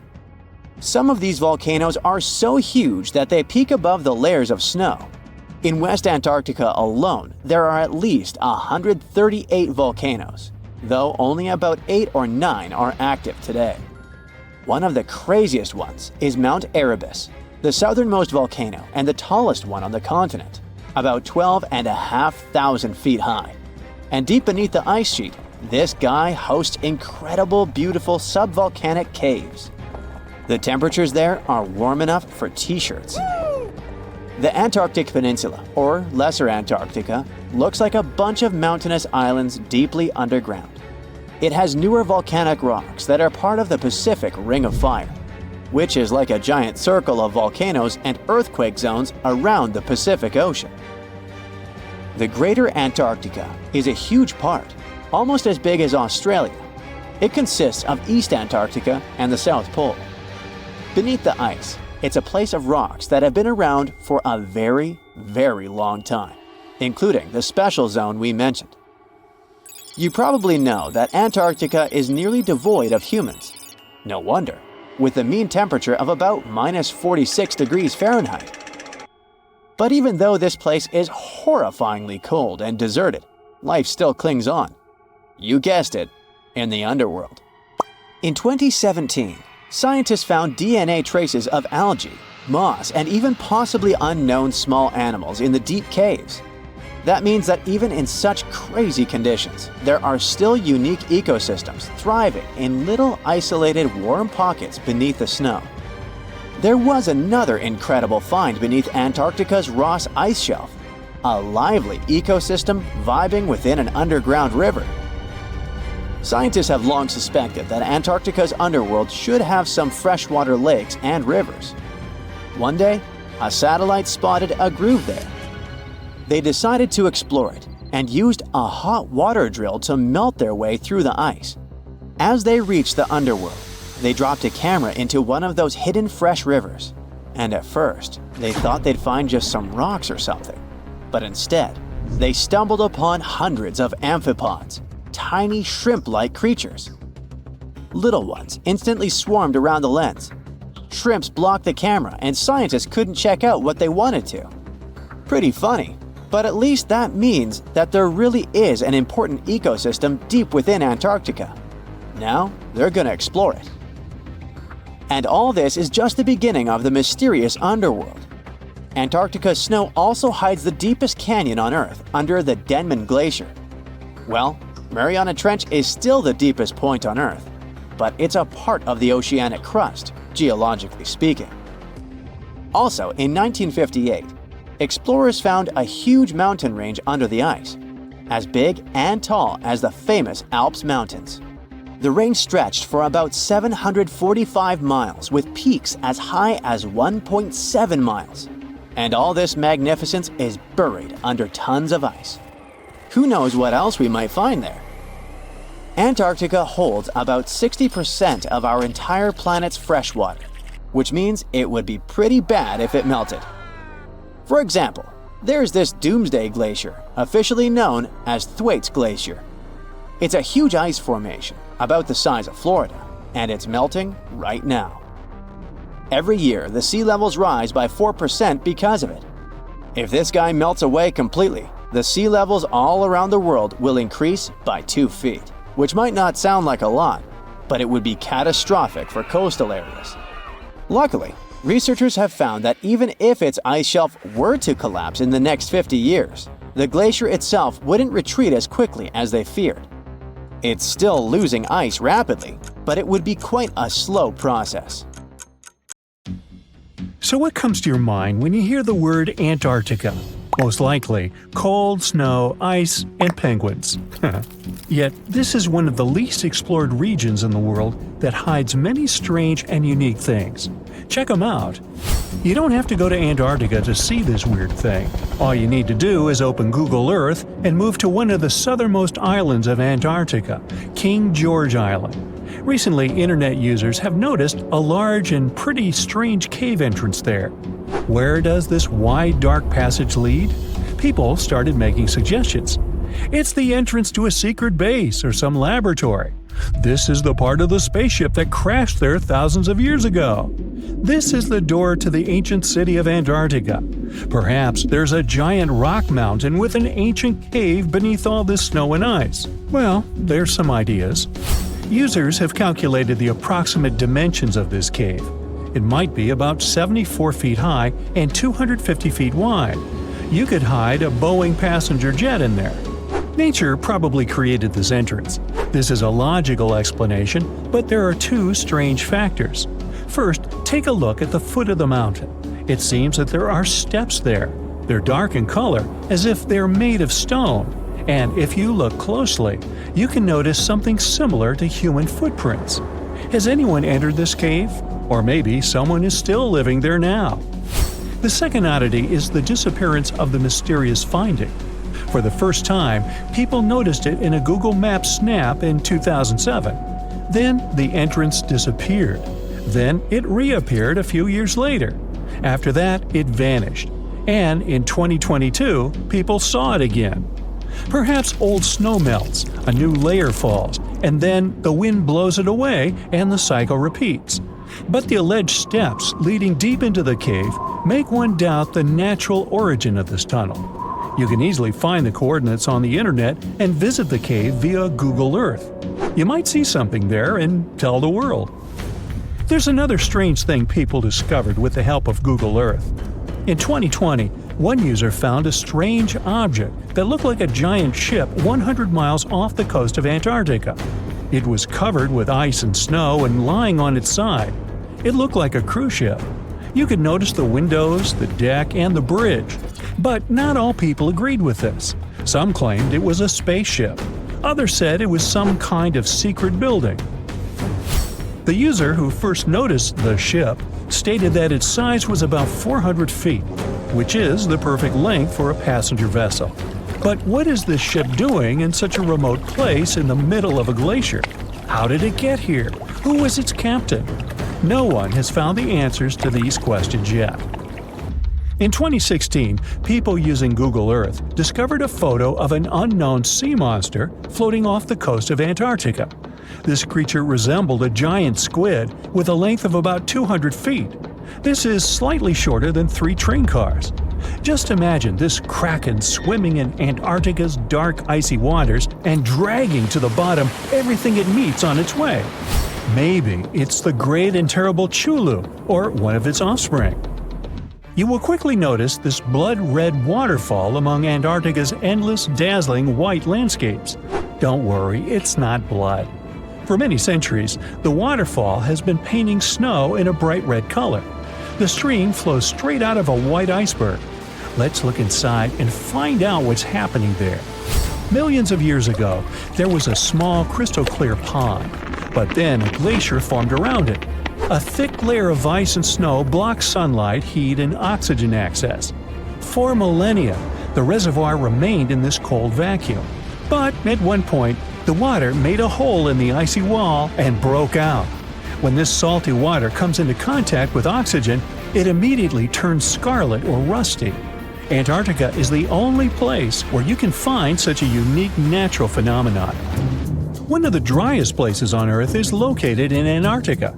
It's one of the most lifeless deserts in the world, the McMurdo Dry Valleys.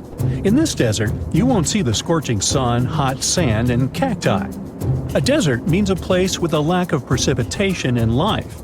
The McMurdo Dry Valleys meet these parameters, but this place is also unique for Antarctica, since you won't find glaciers there. Despite the frost, ice can't form in the desert because it hasn't rained for millions of years there. It also never snows. A strong wind coming from the mountains reaches speeds up to 200 miles per hour. It would be difficult for you to stay on your feet there. The wind is filled with moisture. It heats up and evaporates all the liquid and snow in the desert because of its high speed. Only dry air reaches the ground. But you can find several lakes there. They don't freeze, only thanks to the high concentration of salt. The water is so salty that large life forms can't develop there. But scientists have found microscopic organisms near the lakes. 20 million years ago, Antarctica was filled with swamps and trees and swarming with insects and animals. But now, it resembles the surface of Mars, literally. Scientists and astronauts are exploring such regions as the McMurdo Dry Valleys, since the natural conditions there are similar to those on the Red Planet. So, before you go to Mars, you can practice living in similar places on Earth. Also, scientists discovered an underwater world in the Antarctic filled with hundreds of amphipods, crustacean animals similar to shrimp. Wait a minute, it happened in the Antarctic? But the McMurdo Dry Valleys are located in Antarctica. Well, the words are very similar, but what is the difference? Oh, and don't forget the Arctic. The Antarctic is the region in the southernmost part of Earth that houses the continent of Antarctica, and the Arctic is another land altogether. They have the same natural conditions, frost, ice, and snow, but they're located in different parts of the planet. The Arctic is at the North Pole, Antarctica is at the South Pole. Now, back to the discovery. Scientists put forward theories that the ice of the Antarctic hides a vast network of freshwater rivers and lakes. And in 2022, they found a new ecosystem. Researchers explored the Antarctic Ross Ice Shelf and its underwater rivers. This is a massive piece of ice floating in the ocean. A team from New Zealand used a special drilling rig equipped with a hot water supply to drill a hole 1,640 feet deep. That's more than the height of the Empire State Building. Then, they lowered some video cameras and saw thousands of crustaceans swimming in different directions. So it seems they're very unorganized. In the waters of the Antarctic, you can also meet some of the scariest creatures on the planet. These are sea spiders. They got this name because they resemble land spiders, but they're actually a species of marine arthropods. And unlike land spiders, those in the ocean are much larger. They look like 8 strong legs without a body. One such spider can be a dinner plate in width. Some of them have no eyes and have proboscises instead of jaws. Sea spiders are poorly studied because they live in deep, cold waters. Antarctica hides many little-known animals. There are long tunnels in its glaciers leading to scary darkness. On this cold continent, people have found the remains of giant dinosaurs and other ancient creatures, such as the ancestors of modern ducks. Many underground rivers and lakes hide unexplored wildlife. Even the ice here can be weird. Take a look at these striped icebergs. They have blue, black, green, and turquoise shapes. The color depends on the conditions of the water during freezing. For example, green lines appear because of algae, blue ones form when the water freezes too quickly. Okay, I'm freezing. Time to go thaw somewhere warmer. Hawaii. Yeah. You rub your eyes, trying to make sense of everything. Perfect circular holes in the bottom of the ocean floor off the coast of Big Sur in California. You have no idea how this happened, even though you're a marine biologist who's been practicing it for years.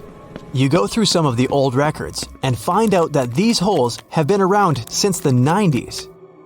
In 1999, a ship-mounted sonar conducted a survey and found 5,200 of these pockmarks, or large holes over 500 square miles, on the ocean floor. They look like moon craters underwater. You contact your team and get the robot ready to go down and explore the scene and bring back a few samples. You and the team drive to the coast and hop on the boat. You're sitting inside controlling the robot with a joystick. Your teammate sets the robot in the water and drives it down. Everything seems normal near the surface, but as the robot goes lower, the pockmarks start appearing. A bunch of boats swift past you, making you lose your balance and focus. The robot turns on the flashlight so you can see better. But as it goes lower, the resolution is less crisp. It almost reaches the bottom, and the holes are smooth and nearly perfect circular shapes. Some of these holes that were visible in the sonar reading measure more than 30 feet across and 15 feet deep. You show the rest of your teammates the images, and they're shocked. The robot continues swimming, but there appear to be more holes all around. Many of them are too small for the scanner to capture from above. These microdepressions are steep and have sort of tails going in a certain direction. It's possible that the currents underwater played a role in their shape. Everywhere the robot swims, there are new holes all around. After a couple of hours, the robot goes back to the boat with some samples. You take them back to the lab and study them. The robot clearly captures images of human trash, but the samples don't indicate anything alarming for now. Despite the fact that 1/3 of the pockets are filled with trash, there's still no explanation of how they were formed. It's late at night and the rest of your team heads back home. You're passing out in the lab, still trying to find some answers. You wake up the next day, and while cooking breakfast, you get this idea. that maybe these holes are gases venting out, which could be harmful to marine life. You quickly get the robot and sail out to the ocean once more. This time, you didn't even think about calling your teammates. You place the robot in the water and get behind the screen to control it. The robot descends to the bottom of the ocean and does a survey. So far, the holes still seem to be covered with trash. But some of the holes have marine life dwelling inside, like fish and seaweed. After much scanning, it doesn't look like they're producing any bubbles, which means there aren't any gases venting out, but you're determined to find them. After a while, you reach one of those large pockmarks, and the robot starts scanning around. You find some bubbles coming from a source, but the robot can't reach it. It swims around trying to find a spot, but nothing. You bring the robot back to the lab and work on it. You attach some mechanical arms on it that can lift things and move them. You bring the robot back down to the same spot, but the bubbles aren't as frequent as before.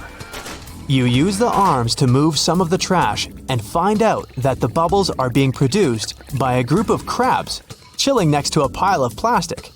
Bingo! The bad news is, you still don't have a clue why the microdepressions and pockmarks exist. As you try to control the robot to go back to the surface, an octopus wraps its tentacles around it, pulling the robot down.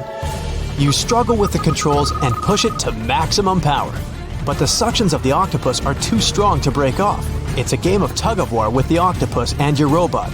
It takes the robot under a pile of trash, thinking it's lunch. But you use the arms to maneuver the robot out and swim back to the surface. You go back to the lab even more confused. The robot has collected more samples for you to study. Your eye is glued to your microscope, trying to figure out what's going on, but nothing. You decide to do a carbon dating test to determine how old these holes are. After a while, you check out the results and are even more stunned than before. They show that the holes are around 400,000 years old, so it's likely that human trash wasn't the cause for all this. You pull many all-nighters trying to figure out the truth. You gather your team once more and hold a small press conference about this. You claim that this may be something we should be extremely worried about, but you still can't tell them more than what you know. With all the brain work put together, you find out that the large pockmarks haven't changed or been active for more than 50,000 years. The newer holes were most likely created by human trash settling in the bottom of the ocean floor. The marine life gathered some of this trash like plastics and discarded fishing gear and created homes for themselves. This is why around 4,500 of the holes are newer and have trash in them. But it still doesn't answer why the holes appeared in the first place.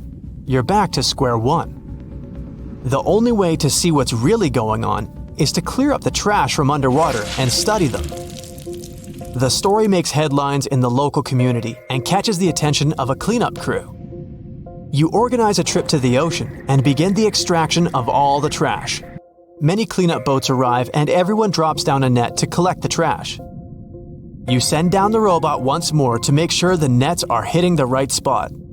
As most of the trash is being collected, many marine life animals scramble and try to find a way to escape. Everyone makes sure not to hurt them. After a couple of weeks, all the holes are cleared up from the trash. You do another sonar scan from the surface and can see the holes clearer than before. But you still don't have an answer for this. You do some more research trying to see if any other holes appeared around the world. On the other side of the country is a mysterious blue hole off of Florida's Gulf Coast. You catch the nearest flight to Florida and make an appointment with the scientist in charge of the expedition. Blue holes are underwater sinkholes that open below the seabed. Just like on the surface, the underwater world also has sinkholes. This one is called the Green Banana and is 150 feet below. And the hole is 435 feet deep. You dive with some special gear with the rest of the team to a barren ocean floor, and the hole is right there in front of you, looking like an oasis in the desert. You and the rest of the scientists are surprised by the diverse marine life dwelling within. Some sea turtles swim past you, and even sharks. These ones don't harm humans. Halfway through, you reach a narrow path which makes it difficult for humans to pass through. But everyone is careful. There are corals, sponges, mollusks around the corner. You collect some samples and go back to the lab. Blue holes in general are richer in nutrients than barren lands and host plenty of unique marine life. They're quite common and don't pose any sort of threat to anyone. After making the connections, you don't think the holes off the coast of California have anything to do with blue holes. The mystery goes on.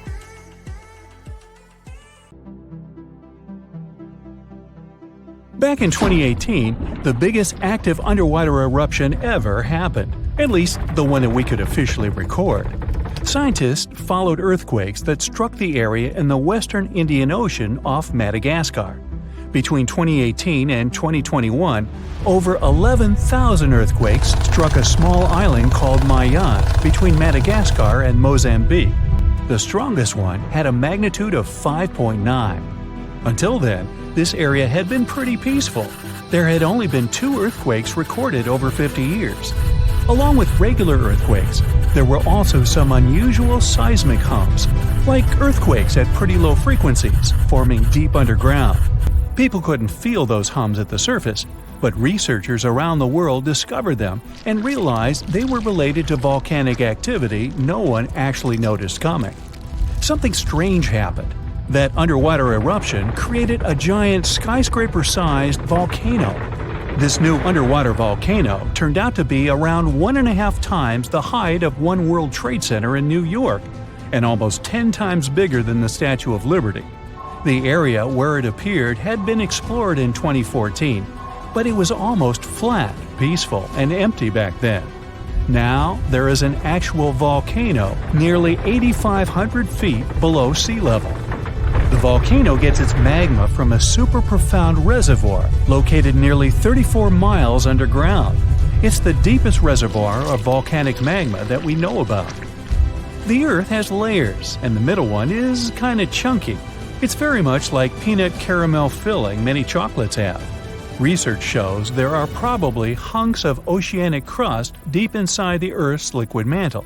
They're stuck there, creating large lumps in something that was supposed to be a smooth layer. Our planet has a rigid outer layer. It includes a hot upper mantle and cracked crust. The hot mantle moves and churns all the time, making the crust at the surface move too. This way, the oceanic crust dives into the depths and makes huge magma plumes go up toward the planet's surface. Scientists even found an ancient piece of the Pacific Ocean hundreds of miles underneath China. Those are the old remains of the Pacific seabed from long ago, and they were pulled downward below Earth's surface into the mantle transition zone. This rocky slab that used to be at the bottom of the ocean is made of the crust and some solid parts of the upper mantle. Most of the volcanic activity on our planet happens where we don't even see it, under the surface of the ocean. About 70% of all volcanic activity happens in the oceans, and mostly in the area of the South Pacific, with over 1,100 volcanoes squeezed into that area. Coastal cliffs, mountain changes, soils, and sediments that line valleys. These are only a small portion of the rocks on our planet. Oceans hide so much more deep down below the Earth's surface. In between the Earth's surface and its core is the mantle. It's a warm, thick layer of rock that moves and flows constantly. Some hundreds of miles below, there's a place where diamonds grow. As they form, they go through high temperatures and pressure, after which they eventually freeze. That way, when they arrive at the surface, scientists can explore their structure, find out how they formed, and understand better what's going on in the depths of our planet.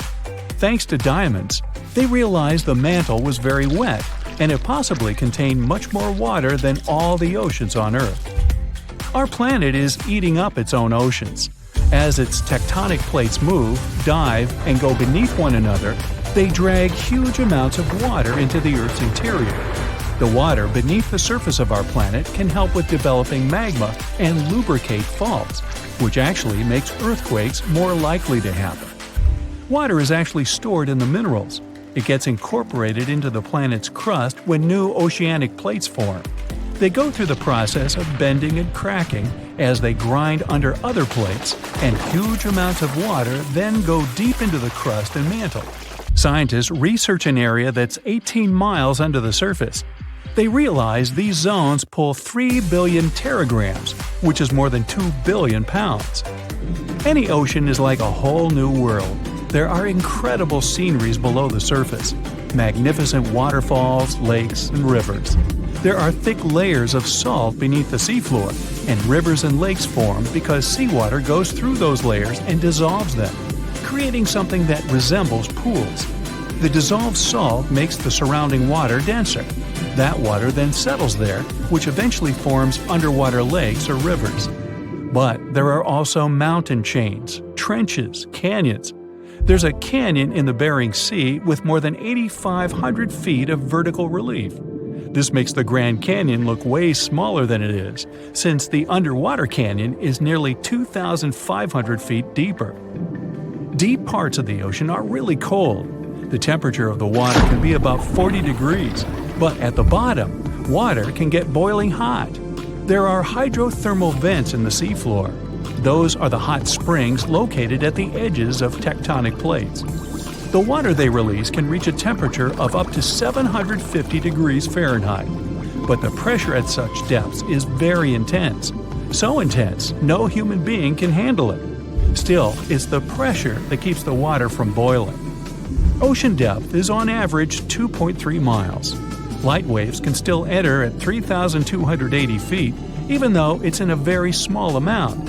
So all the mysteries hidden below that point remain in total darkness. The actual illuminated part of the ocean goes until 600 feet.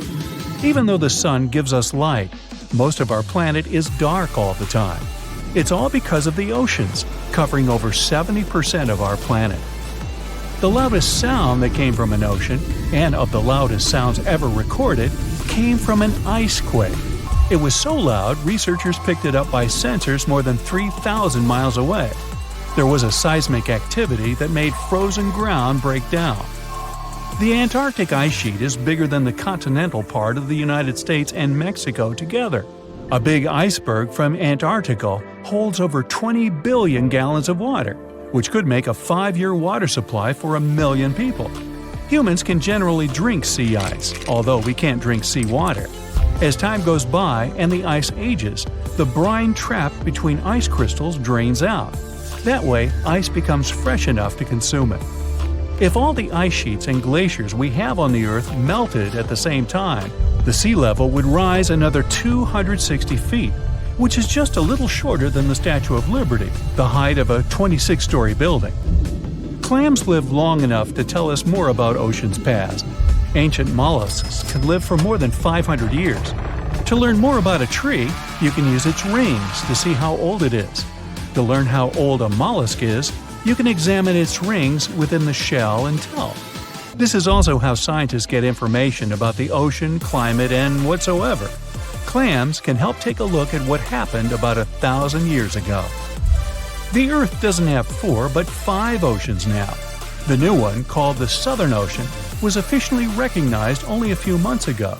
It borders the Atlantic, Pacific, and Indian Oceans, so scientists couldn't agree if it's really a new ocean or just part of the colder regions of these 3. We don't only divide oceans on maps. Each has different conditions for unique marine species. For example, the Southern Ocean has leopard seals, orcas, minke whales, emperor penguins, and other animals that live in cold, icy seas. It's also home to krill, small creatures that look like shrimp and are food for many bigger animals that live there. Life on our planet started about 3.5 billion years ago. I wasn't around then. It's still a mystery how and when exactly, but some theories say life could have first emerged in the depths of the ocean. A few years ago, scientists found microscopic tubes and filaments within rocks formed about 4 billion years ago. These rocks are fragments of ancient oceanic crust.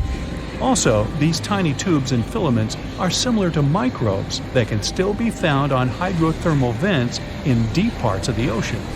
The idea is these living cells found conditions to stay alive in tiny rocky pores inside the chimneys of those vents, and started the amazing adventure of the evolution of life on our planet.